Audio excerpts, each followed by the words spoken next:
Good morning दोस्तों। गत video में हमने पारिभाषिक शब्दों की पढ़ाई की शुरुआत की थी।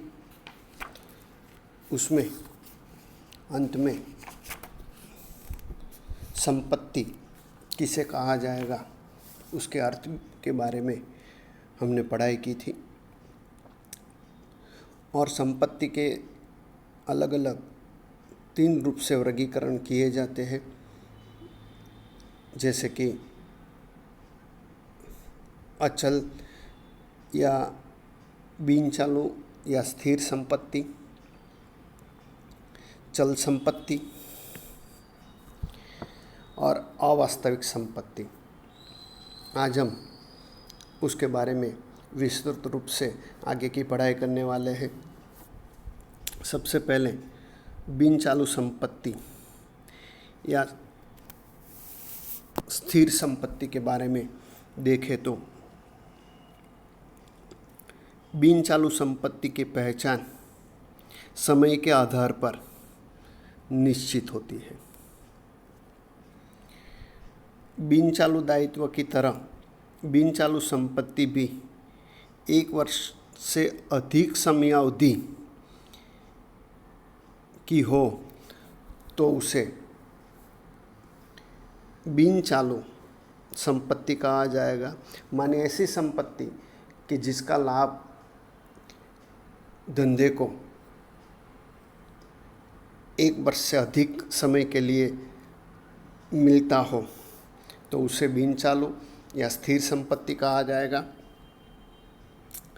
बिन चालू या स्थिर संपत्ति को दीर्घकालीन संपत्ति के रूप में भी पहचाना जाता है। ऐसी स्थिर संपत्तियों में जमीन, मकान, प्लांट यंत्र, furniture, trademark, copyright, patent, franchises आदि का समावेश होता है। इन संपत्ति का आयुष्य 1 वर्ष से अधिक का होता है।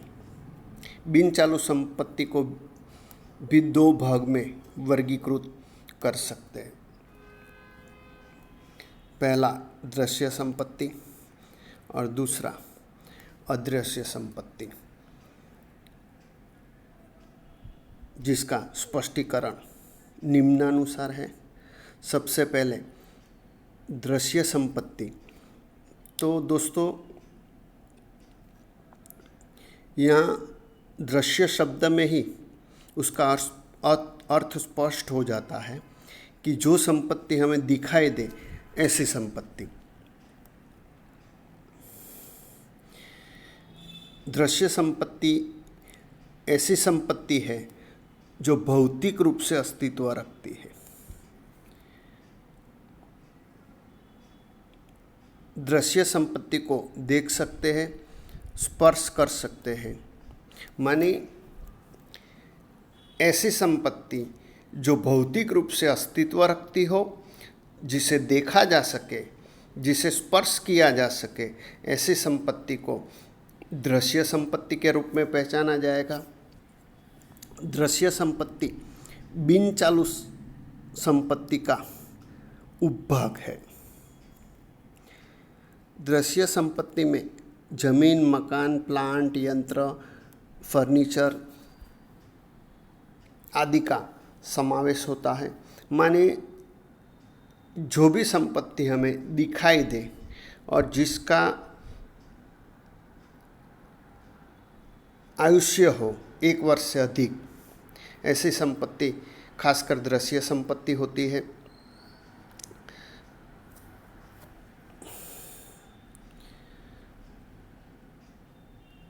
अदृश्य संपत्ति। अदृश्य शब्द स्वयं ही इन संपत्ति का अर्थ स्पष्ट करता है। मानी जो संपत्ति दिखाई न दे, ऐसी संपत्ति अदृश्य संपत्ति है। और अदृश्य संपत्ति भौतिक रूप में नहीं होती है। माने उसका भौतिक रूप से अस्तित्व नहीं होता है, उसे देखा या स्पर्शा नहीं जा सकता। दृश्य संपत्ति भी बिन चालू संपत्ति का उपभाग है।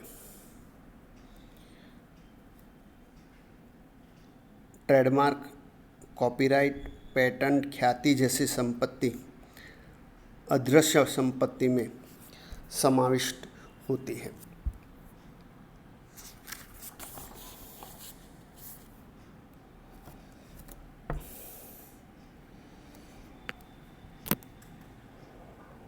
चालू संपत्ति, ये ऐसे प्रकार की संपत्तियां हैं जिनका समय काल 1 वर्ष से कम है।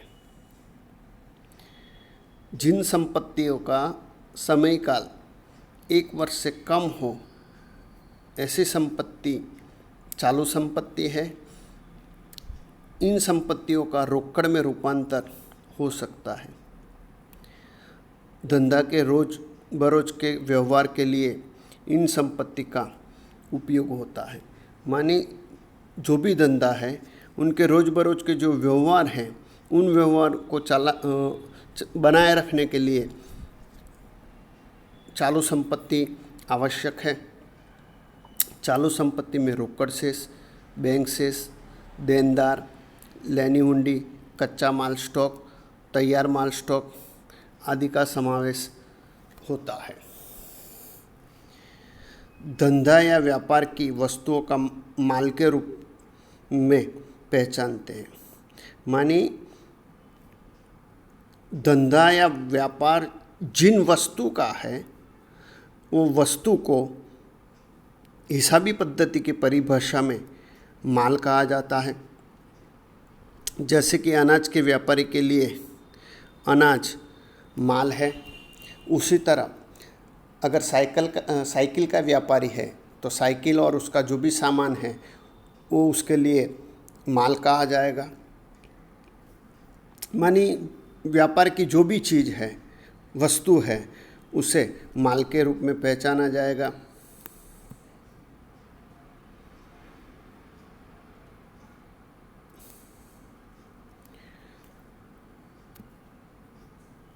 तेरहवां, प्रवाही संपत्ति।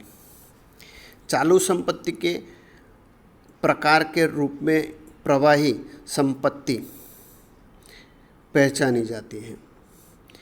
स्टॉक के अलावा सभी चालू संपत्ति को प्रवाही संपत्ति कहते हैं। माने चालू संपत्ति में जिन संपत्तियों का समावेश होता है, उसमें स्टॉक के अलावा जो भी संपत्ति है, जो भी चालू संपत्ति है, उसे प्रवाही संपत्ति कहा जाएगा। इन संपत्तियों का माने स्टॉक के अलावा जो भी चालू संपत्ति है, उसका शीघ्रता से अर्थात अल्पकाल, अल्प समय में रोकड़ में रूपांतर हो सकता है, इसलिए उसे प्रवाही संपत्ति कहा जाता है। देनदार, लेनी हुंडी आदि का शीघ्रता से रोकड़ में रूपांतर हो सकता है, इसलिए देनदार, लेनी हुंडी प्रवाही संपत्ति है। आगे वास्तविक संपत्ति। वास्तविक संपत्ति अर्थात जिनका वास्तव में मूल्य हो, ऐसी संपत्ति। इन संपत्तियों का रोकड़ में रूपांतर हो सकता है। इन संपत्तियों में दृश्य, अदृश्य, चालू संपत्ति का भी समावेश होता है। माने ऐसी संपत्ति कि जिनका वास्तव रूप से मूल्य हो, ऐसी सभी संपत्तियों को वास्तविक संपत्ति कहा जाएगा। और ऐसी संपत्ति बेचने से रकम का उपार्जन हो सकता है, माने रोकड़ प्राप्त हो सकती है, उन्हें वास्तविक संपत्ति कहा जाएगा। वास्तविक संपत्तियों का विक्रय करके रोकड़ प्राप्त कर सकते हैं। 15वां, अवास्तविक संपत्ति।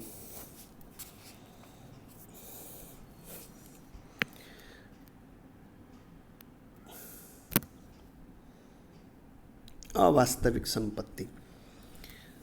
अवास्तविक संपत्ति भौतिक स्वरूप नहीं रखती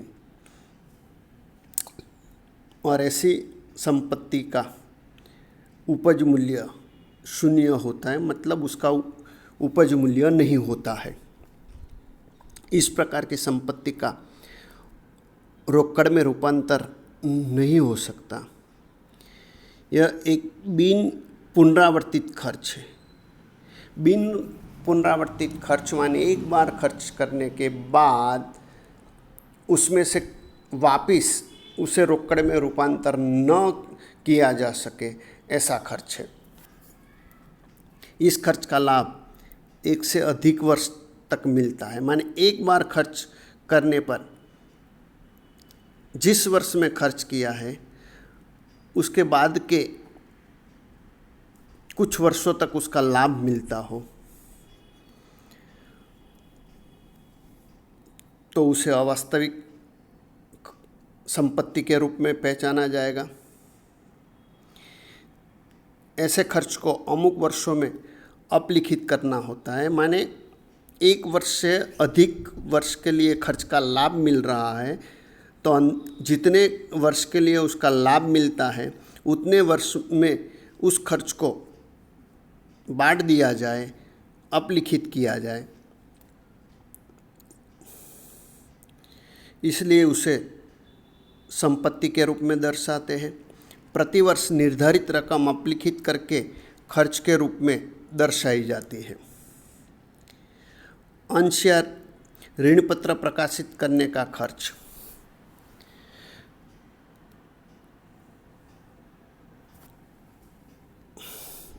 अंश या ऋण पत्र का बट्टा, प्राथमिक खर्च आदि अवास्तविक संपत्ति के उदाहरण हैं।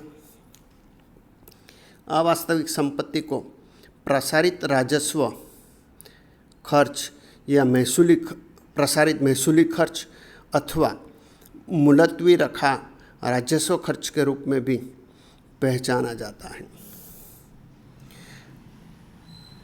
प्रसारित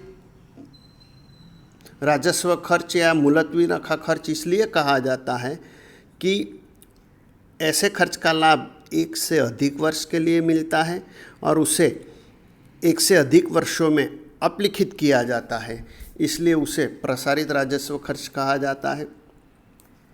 16वां, आवक या प्राप्ति। धंधा द्वारा किए गए व्यवहारों के परिणाम स्वरूप जब रकम मिलती है उसको आवक या प्राप्ति कहते हैं। मानी धंधा जो भी व्यवहार कर रहा है, धंधे के माध्यम से जो भी व्यवहार हो रहे हैं, उन व्यवहारों के कारण जो रकम प्राप्त हो उसे आवक या प्राप्ति कहा जाएगा। इन आवक को उनके प्राप्ति स्वरूप के आधार पर वर्गीकृत करते हैं। वर्ष दौरान नियमित मिलती आवक और वर्ष दौरान नियमित न मिलती आवक। माने नियमित रूप से प्राप्त हो ऐसी आवक और नियमित रूप से न प्राप्त हो ऐसी आवक।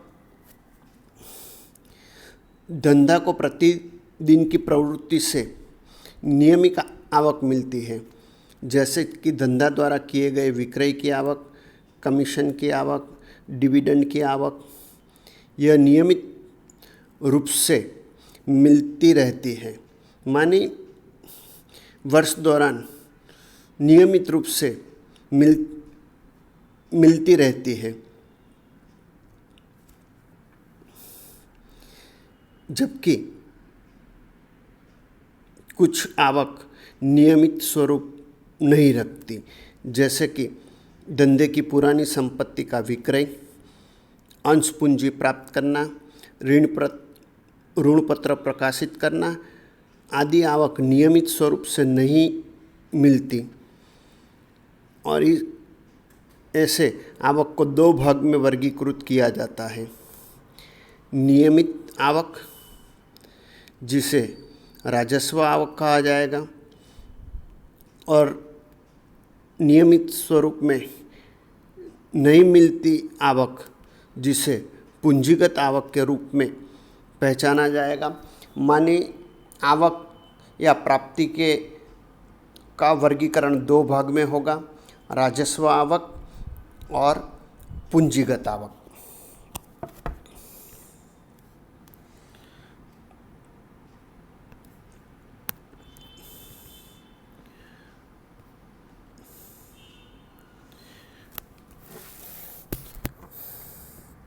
माने आवक का दो भाग में वर्गीकरण हुआ।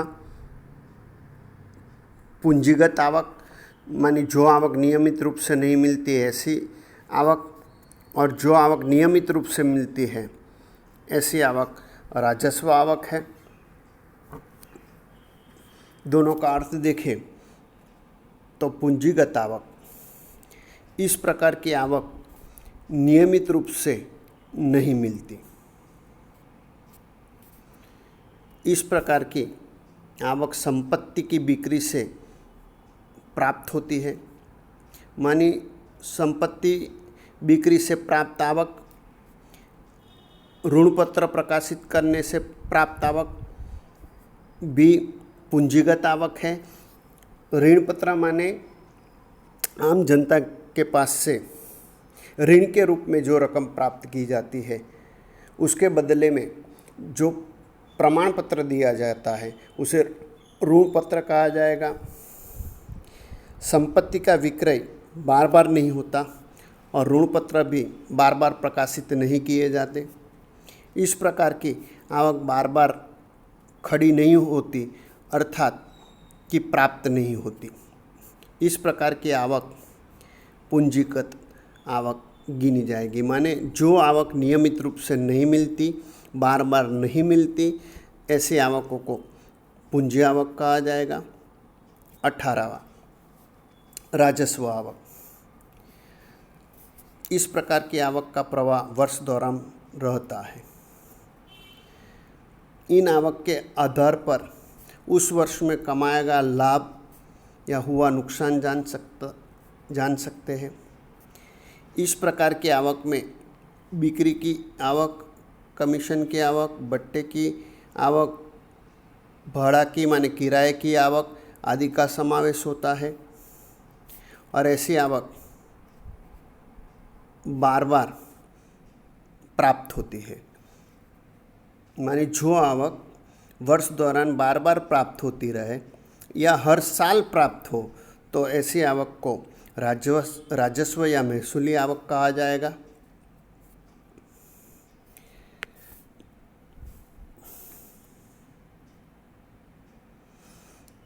आगे 19वां भुगतान।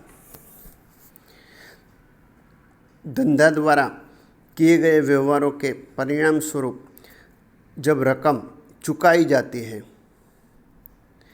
तब उसे जावक के रूप में या भुगतान के रूप में पहचानते हैं। माने धंधे के व्यवहार के परिणाम स्वरूप जो भी रकम चुकाई जाएगी उसे जावक कहेंगे। इन खर्चों को उनके चुकाने के स्वरूप के आधार पर वर्गीकृत किया जाता है। मानी जैसे आवक को वर्गीकृत किया गया वैसे ही भुगतान को वर्गीकृत किया जाएगा। वर्ष दौरान चुकाए जाने वाली नियमित जावक और वर्ष दौरान नियमित न चुकाए जाने वाली जावक। जैसे कि धंधा जो है वो किराए के मकान में किया जाता हो तो प्रति मास नियमित रूप से भाड़ा माने किराया चुकाना होगा। यह जावक माने किराए की जावक नियमित प्रकार की है, इसलिए उसे नियमित जावक या खर्च कहा जाएगा। और पूरे वर्ष दौरान नियमित प्रकार के खर्च न हो, जैसे कि यंत्र खरीदारी, तो उसे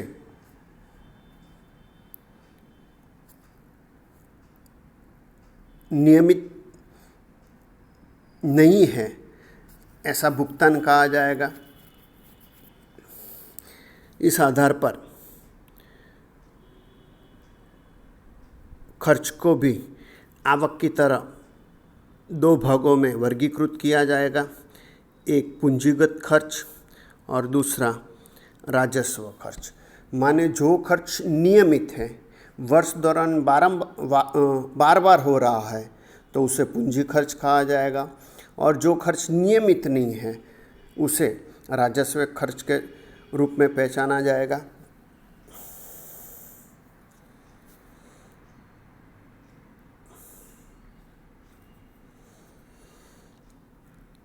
पूंजीगत खर्च। इस प्रकार के खर्च नियमित नहीं है। सामान्य रूप से संपत्ति खरीदने के समय पूंजीगत खर्च होता है, जैसे कि यंत्र की खरीदारी, माने यंत्र संपत्ति के रूप में पहचाना जाता है और संपत्ति बार बार नहीं खरीदी जाती, इसलिए वह पूंजी खर्च है। उसी तरह ऋण पत्र की रकम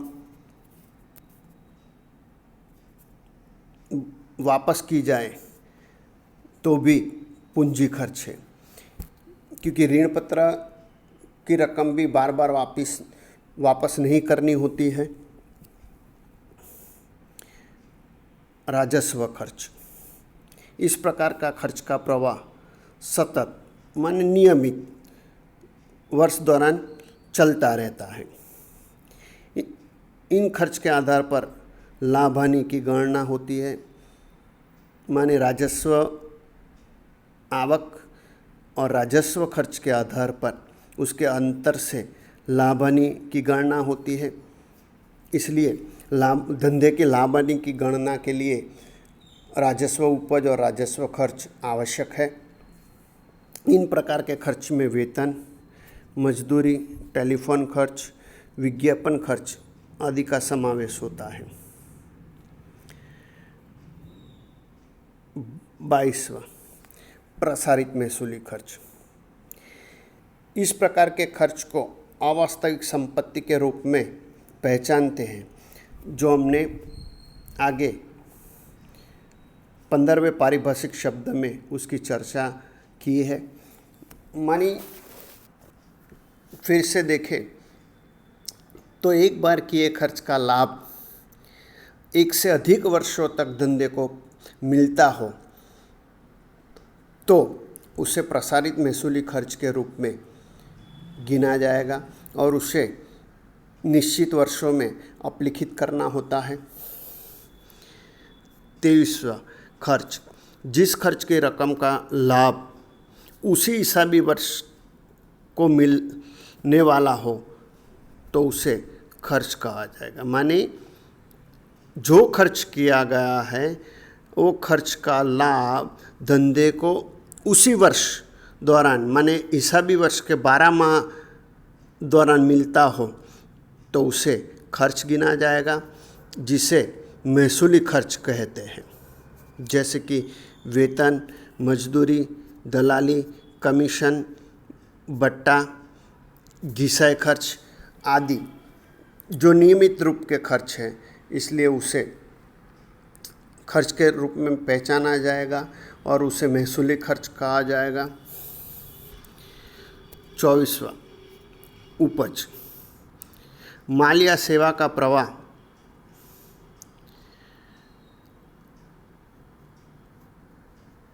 माल या सेवा का ग्राहक को क्रमशः विक्रय किया जाए अथवा दी जाए, माने माल का विक्रय किया जाए या ग्राहक को सेवा दी जाए, तब धंधे को जो रकम प्राप्त हो उसे उपज हुई ऐसा कहा जाएगा। अगर दोस्तों उधार विक्रय किया गया हो और रकम मिलनी बाकी हो तो भी उसे उपज कहा जाएगा। माने उधार विक्रय में भी माल की तो लेन देन हो गई है और रकम जो है वो भविष्य में प्राप्त होने वाली है, इसलिए उसे भी मिलनी बाकी रकम के तौर पर उपज में समाविष्ट किया जाएगा। दोस्तों इसके अलावा माल के विक्रय के अलावा ब्याज मिलता हो, भाड़ा माने किराया प्राप्त होता हो, कमीशन या डिविडेंड प्राप्त होता हो तो उसे भी उपज के रूप में पहचाना जाएगा। या ऐसे ब्याज, किराए या कमीशन की आय मिलनी बाकी हो तो उसे भी उपज में समाविष्ट किया जाएगा। दोस्तों, आज हमने जो भी पारिभाषिक शब्दों के बारे में पढ़ाई की उसका वीडियो आपको 2 बार ध्यान से देखना है और समझना है। आगे के पारिभाषिक शब्दों के बारे में आगे के वीडियो में पढ़ाई करेंगे।